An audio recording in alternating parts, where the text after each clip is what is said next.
fruit belongs to Krishna. Nice verse. So this verse number 5 is saying there are some persons that do that. Ultimately they attain devotional service by this karma yoga method. What's the karma yoga method? Perform prescribed duty, offer the result unto the Supreme, and more than just offering the result unto the Supreme, offer themselves to the Supreme. The activity itself is offered to the Supreme, along with the fruit of the activity is offered to the Supreme. Everything is offered to the Supreme. That's bhakti. So say the same thing a different way. Same thing said a different way is, for karma yoga to mature, there has to be an element of bhakti. I'll say it again. For karma yoga to mature, it has to have an element of bhakti, that Krishna is to be pleased. That's bhakti. Krishna is to be pleased. So as that Krishna is to be pleased element of karma yoga grows and grows, that person attains not just karma mishra bhakti, but bhakti, unmixed bhakti, shuddha bhakti. It's possible from mixed to unmixed. That's what the verse number 5 is saying.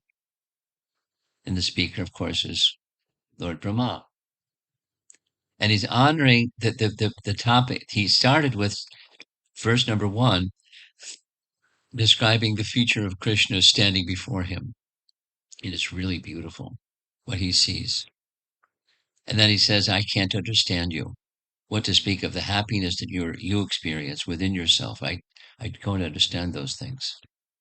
And he can't understand by speculative knowledge. If you give up, in the next verse, number 4, if you give up bhakti and take speculative knowledge, you'll get only sore hands. There's 40 prayers. The topic is chapter 14, prayers of Lord Brahma, of what he's realized from seeing this whole situation, the Brahma Vimohan Lila situation. It's going to go on and on, but we're just covering the first 8 verses. So some persons can attain your devotional service if they dedicate themselves to their prescribed duties and offer the fruits of their prescribed duties unto you. They may attain and eventually understand you. It's a path for understanding Krishna, to come to Shuddha Bhakti through mixed devotional service. Verse number 6, non-devotees, another category, however, cannot realize you in your full personal feature. Nevertheless, it may be possible for them to realize your expansion as the impersonal supreme by cultivating direct perception of the self within the heart. What's that? Jnana Yoga, chapter 6, Bhagavad Gita. You interrupt. What are you mumbling about? It's like self within the heart. So we need to realize self. How about this? You wait to the end. Hold your questions. You've got a lot of questions. It's nice. Hold them till the end, because it breaks the train of thought. Kids are okay, but Okay. Paramatma is the form of the Lord within the heart. And one of the chapter 6 of Bhagavad Gita is to focus on the form of the Lord within the heart. Jnana Yoga. So some persons can realize Krishna's expansion. So Brahma, he's learned. I mean, he knows the Vedas, right? Even before he began building the universe, he had all the knowledge of all the Vedas imparted in his heart. Shoo. So he knows about the various forms of Vishnu, including the Paramatma feature.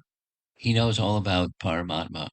And that there's a system of yoga that one can know Krishna Bhagavan indirectly by understanding, by meditating upon the Paramatma feature within, and at least understanding this is a partial manifestation of the fullness, because the fullness is Bhagavan. But they can do this only by purifying their mind and senses of all conceptions of material distinctions and all attachments to material sense objects. Good luck. I mean, how do you function without perceiving material sense objects?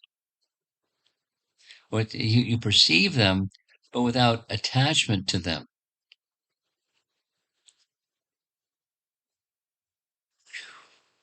That's elevated. And that's what Brahma is saying. So he's going through the list of who can understand Krishna, and he's discounting himself. I can't understand you. But here are some ways by which one is possible, some ways it's not possible. And a partial understanding is for those who are not devotees. We'll go back. Let's go back. Non-devotees cannot realize you in your full. Nevertheless, it may be possible for them to realize your expansion as the impersonal supreme, that's Paramatma, by cultivating direct perception of the self within the heart, self with a capital S. Super soul, that one. But they can do this only by purifying their mind and senses. This is chapter 6, Bhagavad Gita. He's saying it in his own way, but it's chapter 6, Bhagavad Gita. Purifying their mind and senses of all conceptions of material distinctions. That's a big challenge. Because, I mean, we make all kinds of distinctions of material distinctions. Like, this is a table, and this is a cup of water, and I can't drink the table. My shoes go on my feet, not on my head. I make material distinctions, but devoid of all material conceptions of material distinctions. I mean, that's a very elevated position. And all attachment to material sense objects, purifying their mind and senses of all those things. And what the result is, only in this way will your impersonal feature manifests itself to them. Your impersonal feature. So this is showing the rays, the dazzling effulgence, they can get some hint or realization, a partial realization of the absolute by the impersonal feature manifest before them. In time,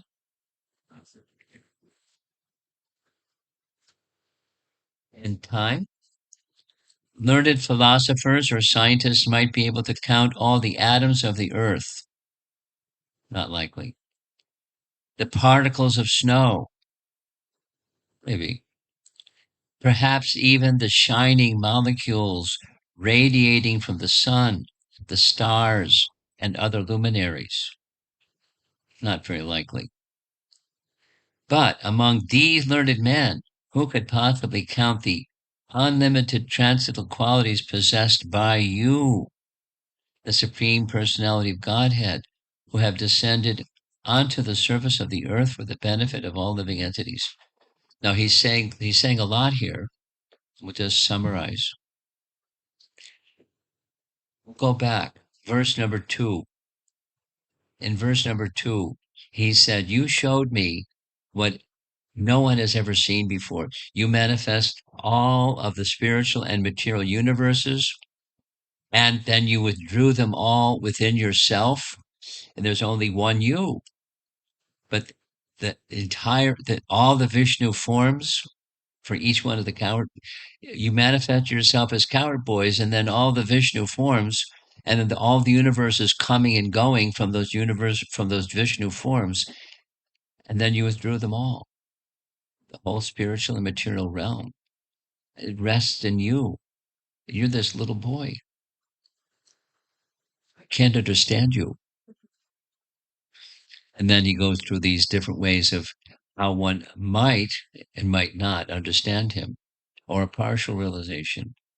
But being an empiricist, like being able to count the number of atoms or of the universe, not just your backyard, but the universe, how many atoms in the universe. But being an empiricist, like being able to count the number of atoms or of the universe, not just your backyard, but the universe, how many atoms in the universe.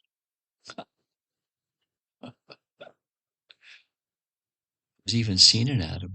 What to speak of count one, including the residents of Vrindavan, including the non-devotees, including, the stars in the sky, and all the planets in the universe, and all the living entities within those planets. He comes for that purpose, to benefit them. Brahma understands it. Without prema bhakti, he's way up there now. With prema bhakti, his bhakti has been stimulated like anything. Without prema bhakti, no one can understand your transcendental form. Even those who have surpassed the material ocean by full knowledge cannot understand that form. No one can describe your innumerable sweet qualities. What to speak of realizing those qualities? What to speak then of being able to describe your astonishing qualities which engage you in sweet pastimes, such as stealing yogurt? No, in other words, his Braja Leela is the topmost pinnacle of understanding anything. This is Brahma's conclusion.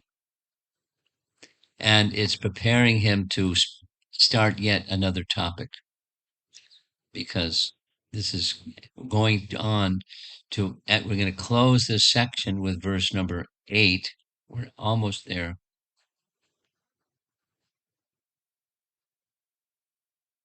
Who can enumerate your greatness in details? No one. You have manifested your qualities for the benefit of all people of the universe.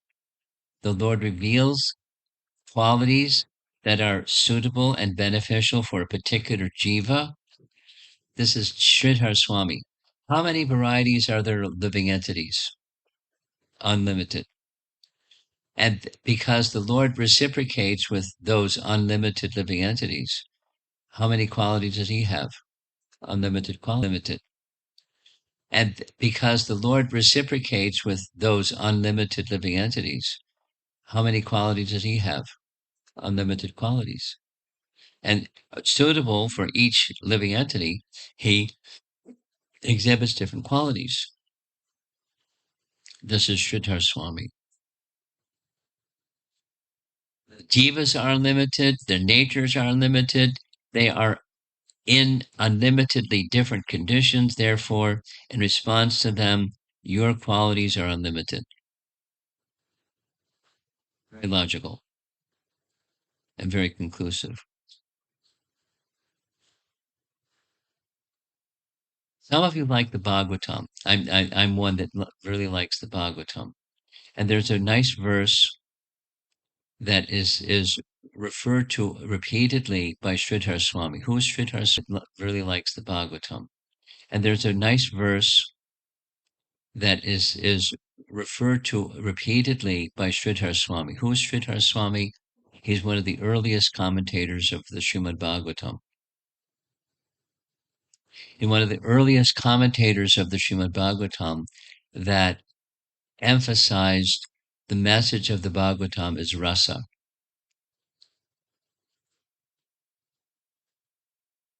Some of you know Srimad Bhagavatam well. The 113 Srimad Bhagavatam. Pivata Bhagavatam Rasam Alayam. Rasam Alayam. what alaya means, like overwhelmingly surprising. The quality of the rasa, Bhagavatam rasam alayam. It's astonishing, alayam. The message of Srimad Bhagavatam has astonishing variety of rasa. To illustrate this fact and to demonstrate the numbers of qualities of rasa that there are, Sridhar Swami quotes a verse from the 10th canto Bhagavatam. It's a nice verse, I'm sure you're familiar with it. When Krishna enters the wrestling arena of Kamsa. Yes? Some of you know the pastime. It's a nice verse, I'm sure you're familiar with it. When Krishna enters the wrestling arena of Kamsa. Yes? Some of you know the past. Kill him.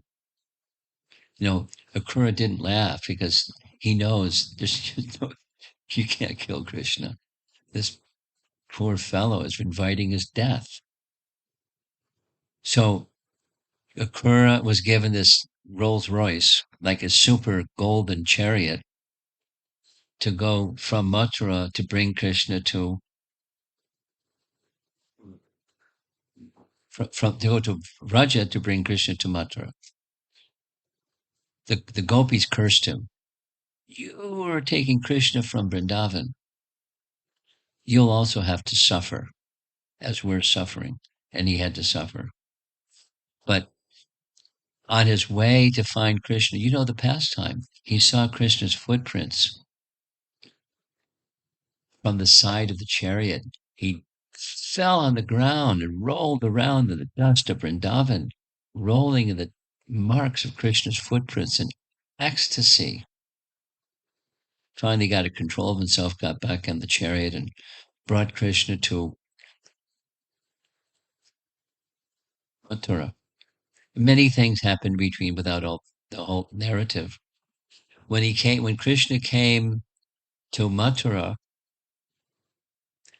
one of the plans to kill Krishna was an intoxicated elephant named Kuvalyapita. You know the pastime? This little girl wearing white shirt. Do you know the story of Kuvalyapita? No? Oh, read Krishna book. You know that story? Oh, come on. How about you in the blue shirt? Yes, you know the story. Okay.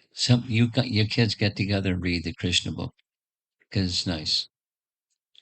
So Kuvalyapita was like as big as 10 elephants. The guy was humongous.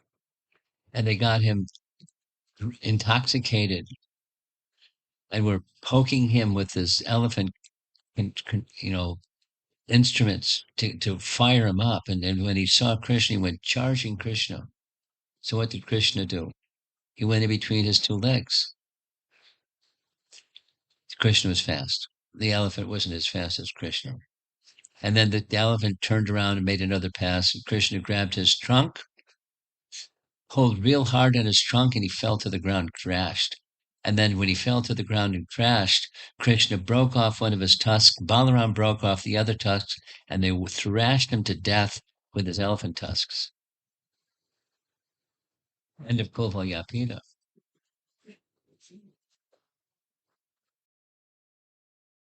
To the story. It's a nice story.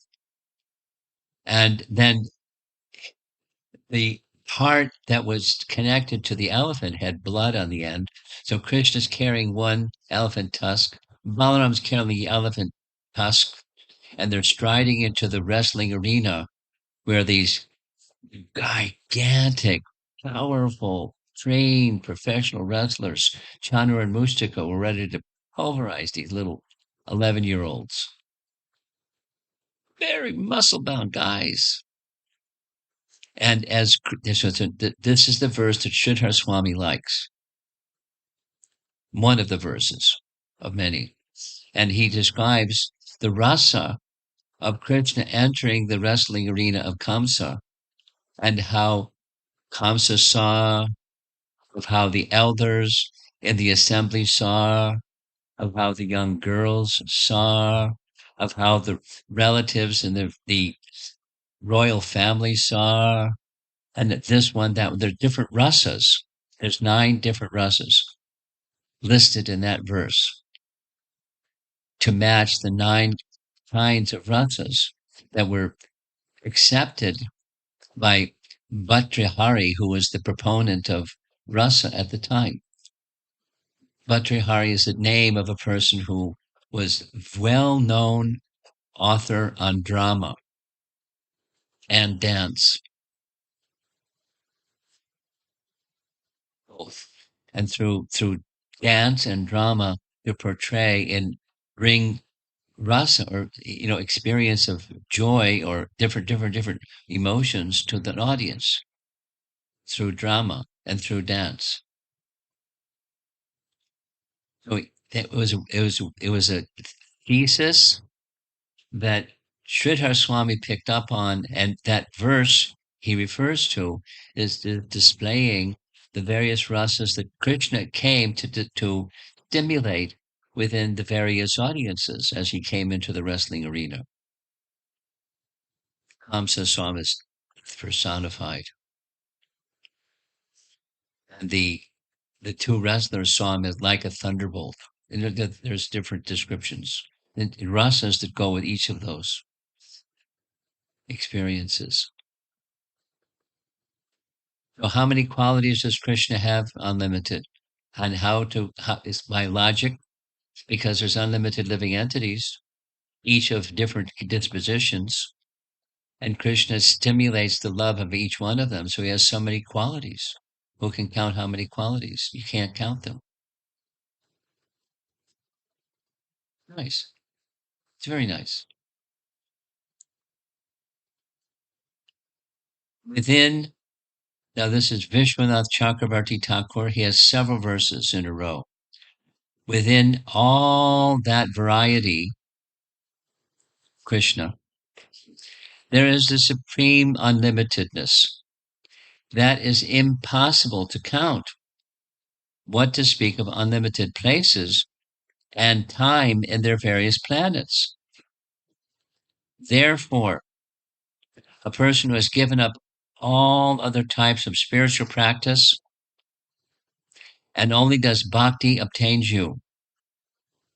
That's the gist of this section, those first 8 verses that we just completed. Well, we completed 7. What is the mindset of a sadhaka? The one who is doing bhakti? Now that's the next verse, number 8, and we're done. Tate nukampam susabikshamano bhujan evat makritam vipakam hridvagvapurbir vidadhan namaste jiveta yo mukti pade sadaya bhak. I'm going through this verse because along with verse number 3 in this chapter 14, verse number 8 is really well-known verse. Really well-known verse. And for those of you that are sometimes distressed, or you have a friend that's going through a tough time, sometimes people go through a tough time, devotees too. So this is a nice verse. And the verse goes like this, translation. My dear Lord, one who earnestly waits you to bestow your causeless mercy upon him, all the while patiently suffering the reactions of his past misdeeds, and offering you respectful obeisances within the core of his heart, words, and body, is surely eligible for liberation, for it has become his rightful claim. So it's a nice verse to know, to refer to when you're going through some tough time, or when somebody you know is going through some tough time. I know some people going through some tough time. It's a nice verse. Prabhupada's words in Nectar of Devotion, this statement of Srimad Bhagavatam should be the guide of all devotees. So there's a room full of devotees here.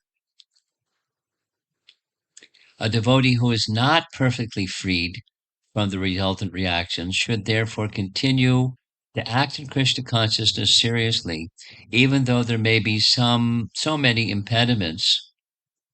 When such impediments arise, he should simply think of Krishna and expect his mercy. That is the only solace.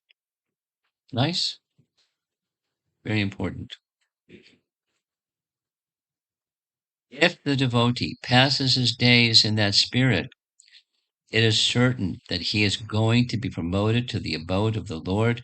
By such activities, he earns his claim to enter into the kingdom of God.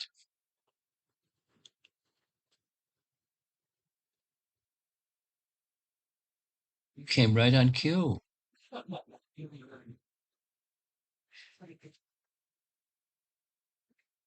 Krishna. Do you know verse 8 from? Would you like to learn it? Yes. Okay. Here's how it starts. Can you say what's on you see on the screen? Tatenu kampam samikshimano. Tatenu kampam samikshimano. Earnestly hoping for mercy. Expecting mercy is not the same as expecting happiness. How to expect mercy. Got it? Mercy doesn't necessarily mean everything is smooth now because it was bumpy before. Now it's smooth. That's not what mercy is. What's expecting mercy?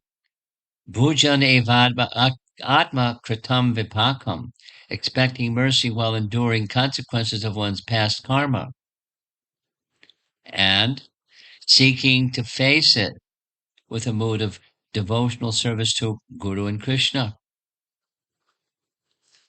Bhujana eva atma kritam, those things that I've done, atma kritam, my past deeds, atma kritam.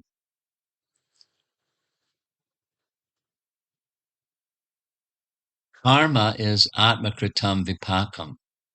The results of karma is accrued or earned by oneself. You can't point at someone else and say, it's your fault.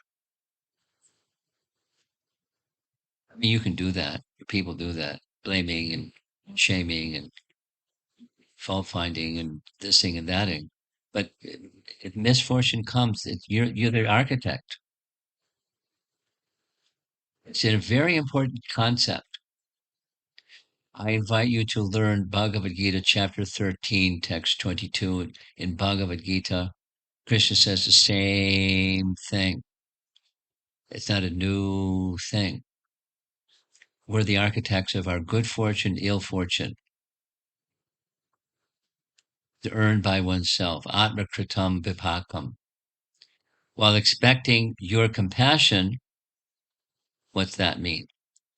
While thinking, when will you show mercy to me, yet only experiencing the result of karma accrued by oneself, but not toiling by performing harsh austerities and so on. In other words, sometimes when people are undergoing some difficulty, they think that the thing to do is to do some severe austerities, or yogis will build fire around in the summer and enter into the cold water in the winter and, burn out their past karma.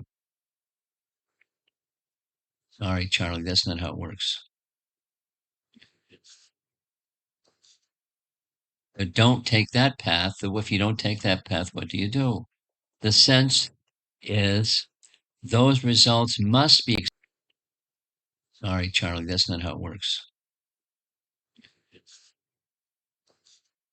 Practice protecting people by their military skill. And one of the ways to do that is go into the forest and hunt wild animals and defeat the wild animal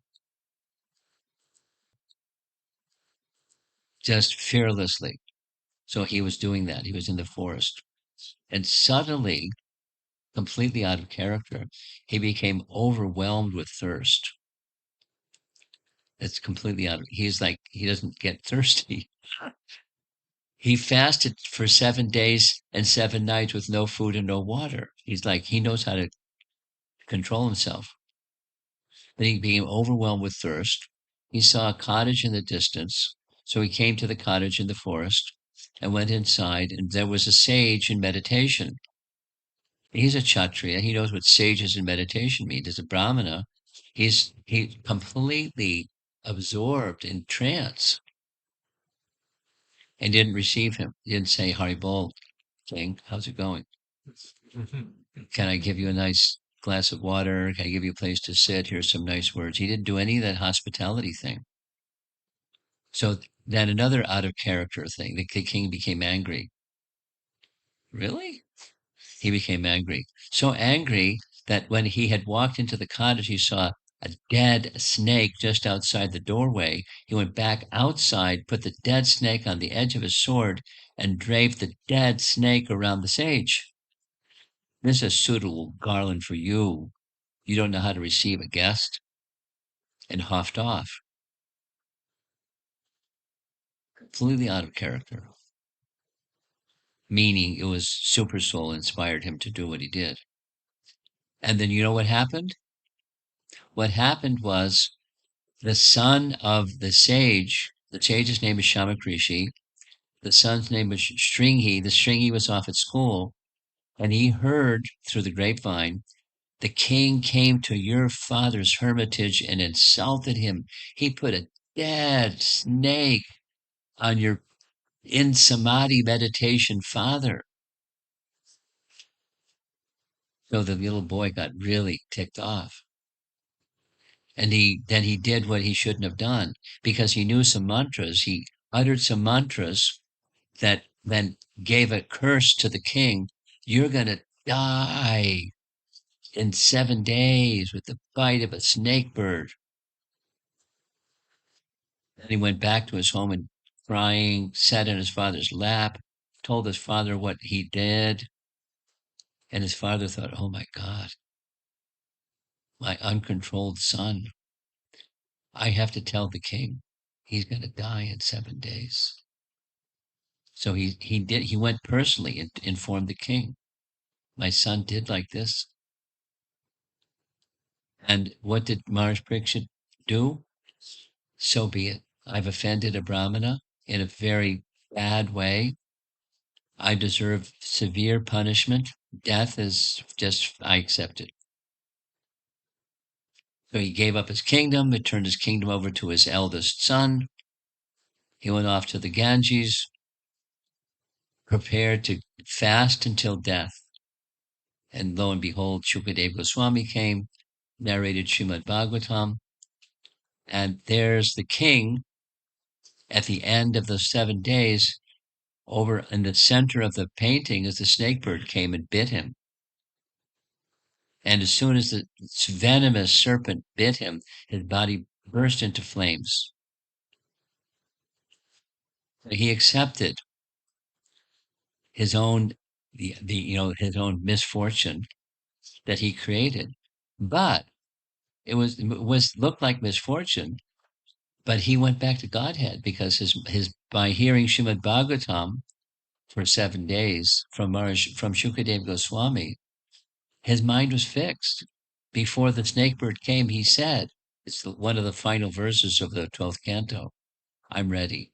Let this mystical entity come. I'm ready. My mind is fixed upon the personality of Godhead. And when his body burst into flames, he went to the personality of Godhead. Yam yam vapi smaran bhavam jajatante kalevaram. You know the verse? Or another nice example of accepting misfortune when it comes your way. On the upper left side, it's the story of King Chitraketu. This is Bhagavatam stories. I hope you like Bhagavatam stories. 6th canto Srimad Bhagavatam. King Chitraketu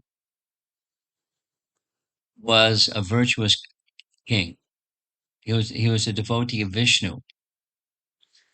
But there was some misfortune that came. And the misfortune that came was he didn't have a son. And he understood my duty is to leave behind a son who can rule the kingdom in my absence. So he married a lot of queens. No son, no son. You know how many queens he had? He had more queens than Krishna had. A lot of queens. And one fine day, Muni came, a rishi came, Angira rishi came to his palace, and he cried before the sage and said, "My greatest misfortune, I'm not able to produce a son." And Angira tried to talk him out of it. That's not the real duty of a king. The real duty of the king is become Krishna conscious. But he was stuck. So he said, "All right, here's a mango. You give this mango to your queen, and you'll have a son." So out of the 1 crore of queens, he gave to Kritadyuti, and she, and in time, conceived a son. So he was really happy, and his wife was really happy. But the 99,999 co-wives were really unhappy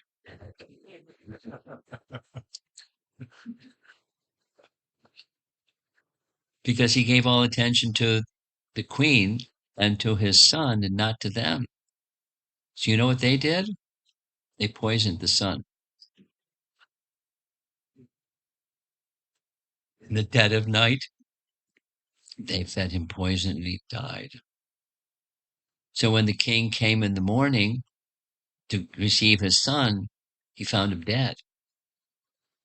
And he screamed, "No!" And his wife came and she screamed, and the other queens were giggling. They pretended to be like, "Oh, we're sorry too," but they weren't sorry. And then Narada Muni came, and Narada, it's a really nice description. Narada Muni saw the scene and spoke to the boy, said, "My dear son, can't you see how your father is lamenting so much? Please come back and give him satisfaction." The boy sat up. The dead boy sat up. He didn't look at his father. He looked at Narada. "Who's my father? I've had so many fathers, so many lifetimes, and I was with my eternal father, and I want to go back to my eternal father. See you later." Laid back down. Whoa. Chitraketu had a little realization. Too much attached to the temporary. So what happened then? Narada said, "Good realization, become little attached, unattached, and become attached to the personality of Godhead." So he practiced for some time meditation upon the personality of Godhead. And in course of time, he became the king, because he was already a king, the king of the Vidyadharas. What are Vidyadharas? It's in the just below the heavenly region, Bhuvar Loka region. There's Vidyadharas and Kinnaras and Channaras and Gandharvas and those kind of living entities. And he became a king. And he became a very elevated king, so much so that he had a friendship, as the painting on the left shows. He had a friendship with Lord Shiva, not just worshiped Lord Shiva, but he had a friendship. So he came riding his Vimana, his airplane. That's what's in the far left painting. And when he saw Parvati on the lap of Lord Shiva, he leaned over the side of his Vimana and said, "Hey, Lord Shiva, who can be so unattached as you to have Parvati seated on your lap?" But she took it as an insult, and she cursed him. "You've insulted my impeccable husband." I put it as a principle. And so that's the final verse 8 of this evening's presentation. Here's a nice image to end our little discussion. Earnestly hoping, earnestly hoping for the Lord's mercy towards transformation of consciousness, while patiently enduring one's karma and offering obeisances to the Lord with one's heart, words, and body. That's this namaha. The essence of expecting the Lord's mercy and the essence of patiently enduring fruits of karma culminates in expressing one's surrender to the Lord in the form of offering obeisances with three main faculties: body, mind, and words. That's this image on the left. Nice.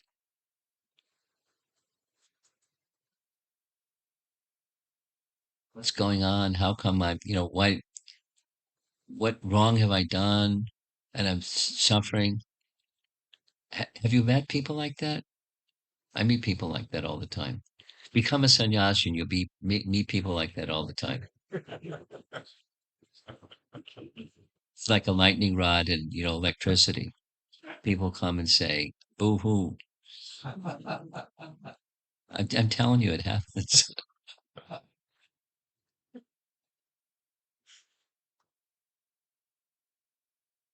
So what do you do? Jiveta yo mukti pade sadhaya. Only while living jiveta does one partake in or inherit the gift of the Father's affluence. Similarly, only while staying on the path of bhakti does a person become a recipient of the gift of his feet, Krishna's feet.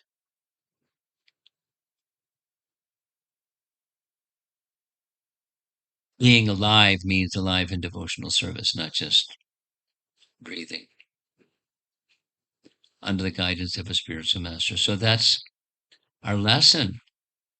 The first 8 verses of 40 verses of the prayers of Lord Brahma. There's more to come. So I invite you to two invitations. One, learn verse 3 and verse number 8 from chapter 14. And not just like recite them, but enter into the mood and the message and live by it. If time permits, over the next while, look ahead and read some of the upcoming verses up through verse number 40. Very nice prayers from the head of our Sampradaya. After experiencing what he experienced, the Brahma Vimohan Lila. Very powerful prayers. Very edifying and lifting. You'll be happy if you do take that request. Comments or questions? Yes. Hare Krishna. Hare Krishna Maharaj. Here's a little microphone. I hope it works. Hare Krishna Oh, Maharaj. it works. Found about pranams. I had a couple of questions. My first question, to circle back on what you were saying earlier about Jnana Yoga, speculative knowledge. Jnana Yoga, okay. Could you kindly define what that is and what that Yes. looks like? Yeah. I don't know, but I want to know. And I don't go to authority that knows. I try to stretch my intellectual faculties and say perhaps maybe. Inductive reasoning. Contextually speaking, if one had a strong desire to know Krishna and diligently study the Shastra for that purpose, Great. is there a fine line somewhere in that it would become speculative knowledge? And Yeah. how, If I like the idea of coming up with my own conclusions. This means that. so reading without inquiry of an authorized source, without guidance. without guidance. So having an inquisitive mind, good. Now, my inquisitive mind may come up with X, or I don't come up with X. I'm just scratching my head, saying, "What does this mean?" That's fine. Having an inquisitive mind is fine. Now, supposing I don't get the answer, to such and such topic. I'll give. We just came up in the past 2 days. Here's one. There's two such topics.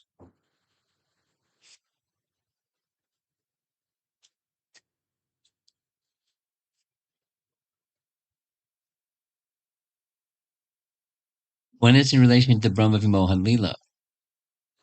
And in Brahma Vimohan Lila, please don't play with your phone. It's distracting. I mean, distracting me, distracting you also. Thank you.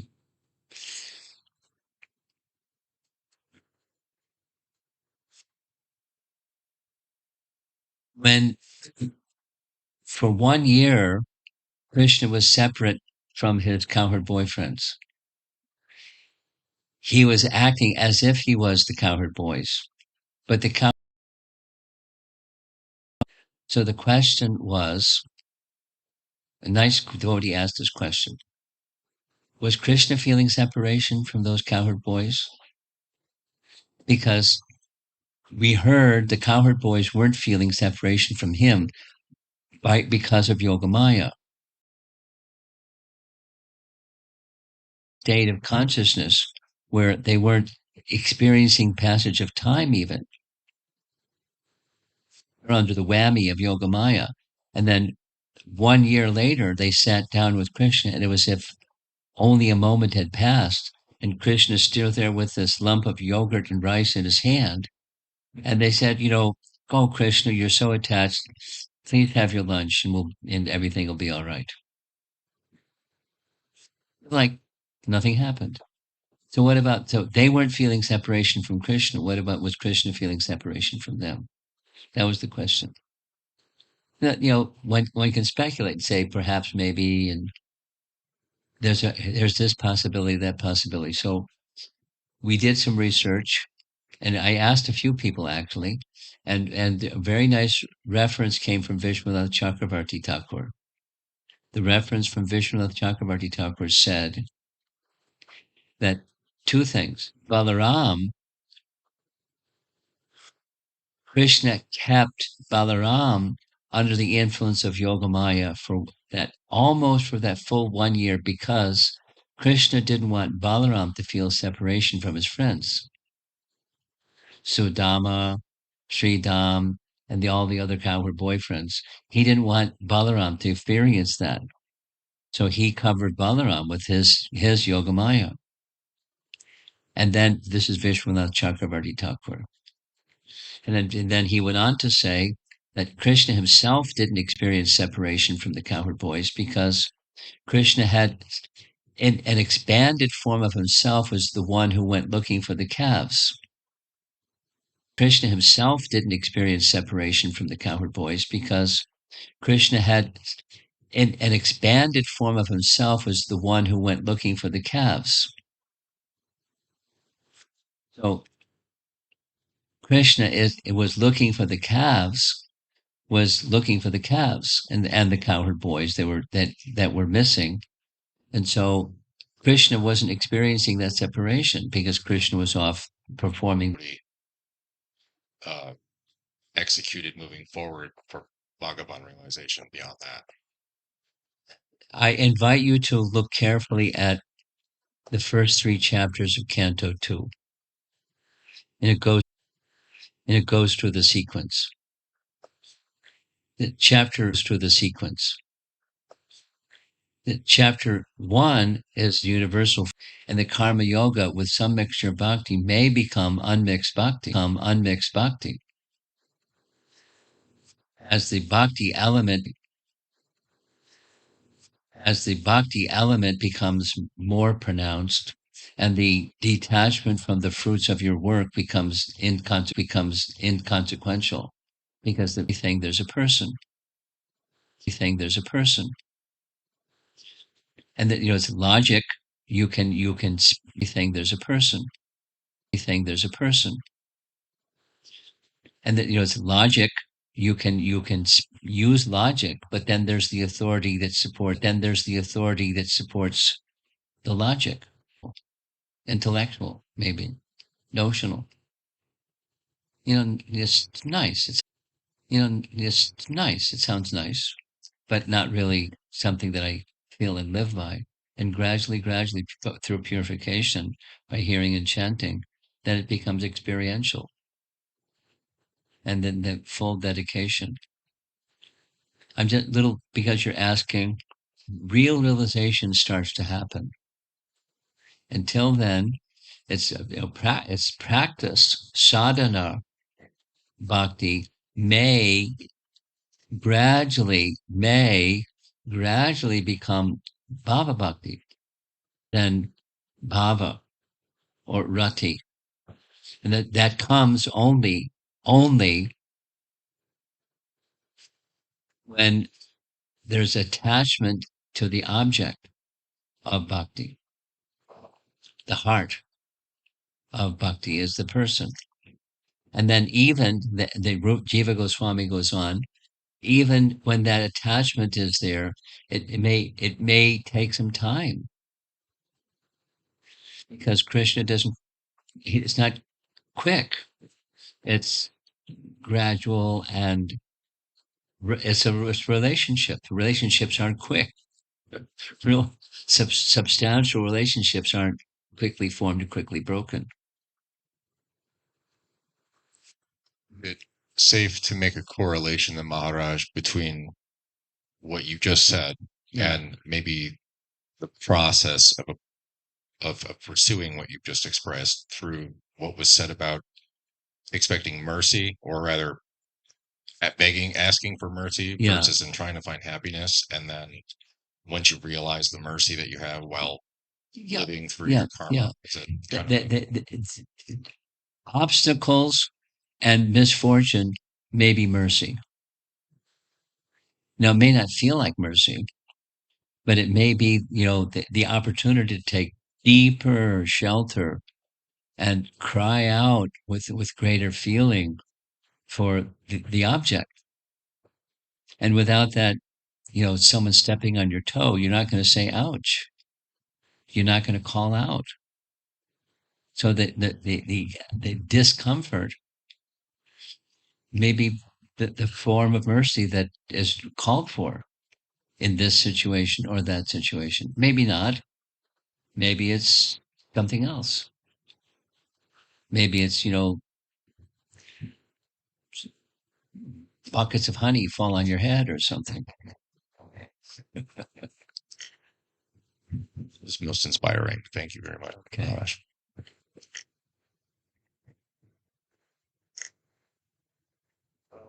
I'm on right. Okay. I mean, thank you for the question. Just follow up to one of the answers you gave with them that when you said when somebody tries to understand something or trying to realize, maybe I didn't understand it right, so I just want to follow up on it. Inquisitiveness is fantastic. Brahma Jigyasa. Right? Okay. Ataka Brahma Jigyasa. Human form of life is meant for being inquisitive. So don't shut that one off. But now what do you do with that inquisitiveness? Well, when you say we have to hear only from the authoritative you want to do it some other way? Or whatever it is. Meter or measurement. The measurement is what you're objecting to. There's one source. Aham sarvasya prabhavo matak sarvam parvartate. You know the verse. Parvartate. You know the verse. I heard about it, I think, before. But you got a lot of butts going on today. Okay, try it. So Christian won't interfere. You want to do it some other way? Go right ahead. Best of luck to you. But as far as Brahma is concerned, you'll get sore hands. No fruit. Go right ahead. Go right ahead. He won't stop you. He'll give you the ability. He'll give you the intelligence. He'll give you the strength. He'll give you intelligence. He'll give you the strength. He'll give you whatever you want. But he's not recommending it. Then you make a choice. So now you're saying, well, don't like it. Okay, don't like it. Do it some other way. There's not like passing judgment. Krishna's not judging, he's reciprocating. Upadrashta anumanta. You know the two phrases.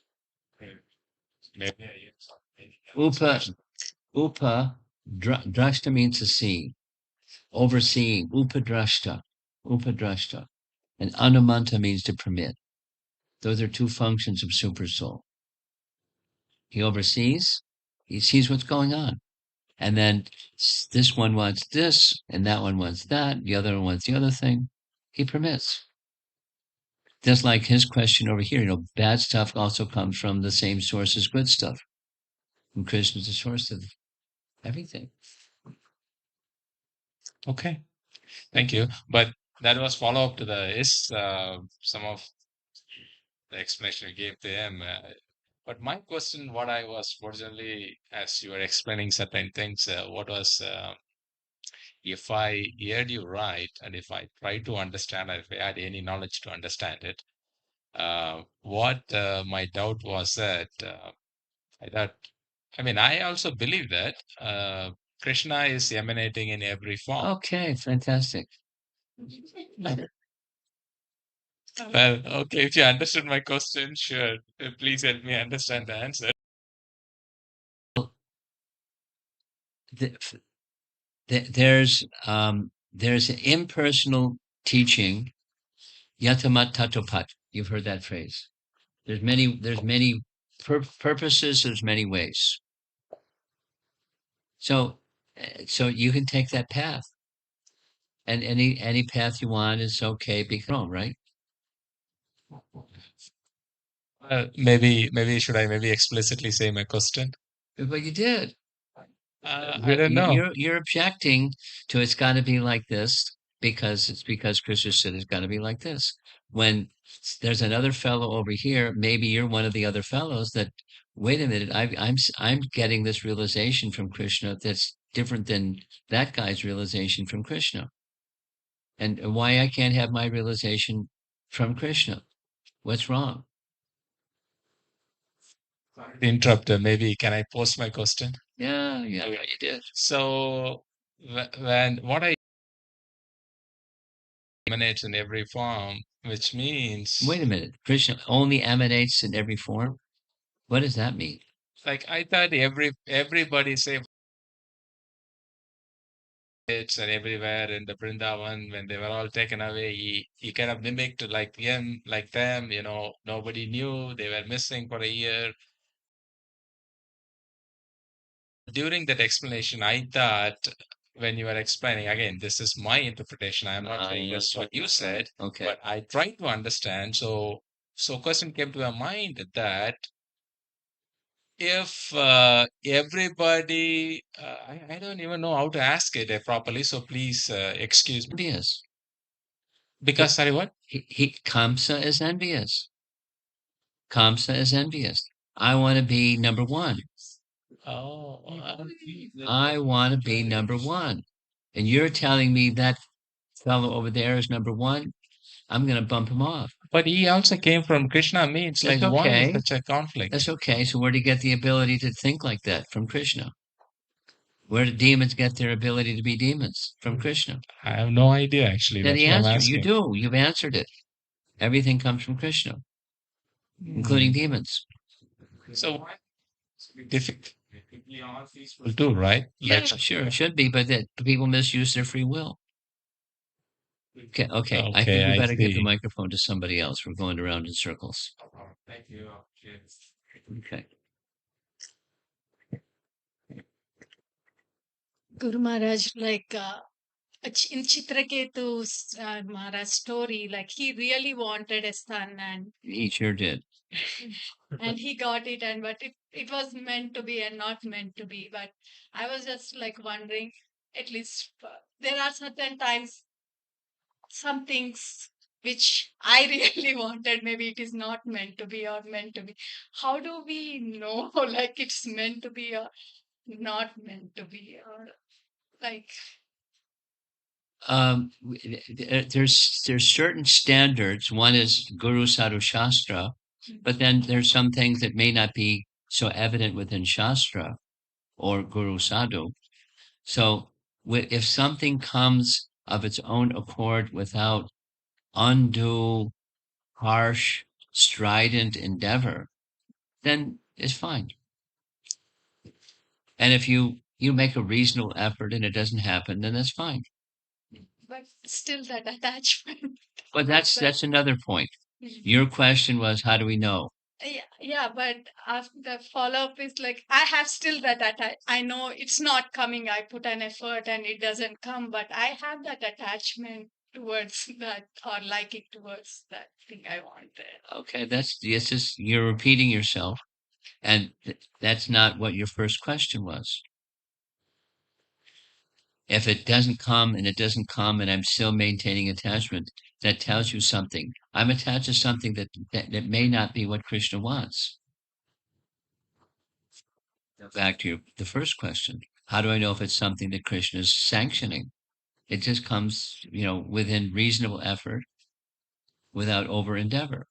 But there's over endeavor, and whether it comes or doesn't come. Just like Chitraketu, the sun came, but it wasn't meant to be. It wasn't meant to be. And Angira told him, let go of this idea. I can't let go of the idea. Okay, here's a way that you can not let go of the idea and then suffer. Okay, I'll take it. What he said is, your son, when your son is born, he'll be both a source of happiness and distress. So you can call him Harsha Shoka. He said, well, even if he's not obedient all the time, better to have a disobedient son than no son. Oh, thank you. It wasn't meant to be. The last question. So guys, I have the similar question from the. You want to speak into the microphone? Thank I you. have a similar question from that Chitraketu story. So, Okay. So he made a unwillingly offense to Mother Parvati. So in our dealing, Unintentional. It was no offense actually. She assumed wrongly. It was her mistake, not his.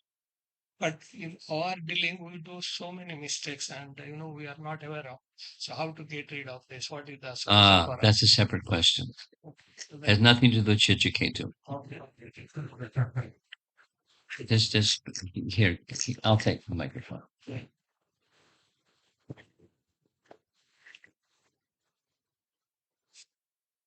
Nice question. Prabhupada was asked this question. We live our lives and unintentionally, unknowingly, I may offend somebody. I may say something, do something that someone take exception to. So what about that? That's your question, right? Yeah. So Prabhupada said, therefore, we offer every day this prayer, Vanchakalpatarubhyascha kripa sindhubhya eva cha patitanam pavanebhyo vaishnavebhyo. Knowing that unknowingly, unintentionally, someone may feel something that they feel hurt or they feel harmed or they feel, insulted or something unintentionally. Who knows? And so what do I do about that, which is your question? So we offer our obeisances to the Vaishnavas, Vancha Kalpa, Trubhyasya Kripa, because the devotees are the Kripa Sindhu, they're an ocean of mercy. And please be kind upon me. If you feel that I have made some offense to you, please forgive me. And I'll try not to make such offense, but please point it out, and I'll make sincere apology for that offense. And that but the ones that I don't know, please forgive. And a Vaishnava is one who's more than ready to forgive anyway. Okay, that's it. You want to ask again? No, just follow up. So they will forgive, but they will not tell what it is. But they don't have to say what it is. How do I know? You won't. You may not know. If they forgive, you don't need to know. But how do I correct them? Well, then they can tell you. But if they don't tell you, then you won't know. We're going around in a circle again. Super Soul may inform you, tap you on the shoulder and say, guess what? You stepped on their toe. I know you didn't intend to, but they said, I heard their ouch. So you go to them and say what you need, what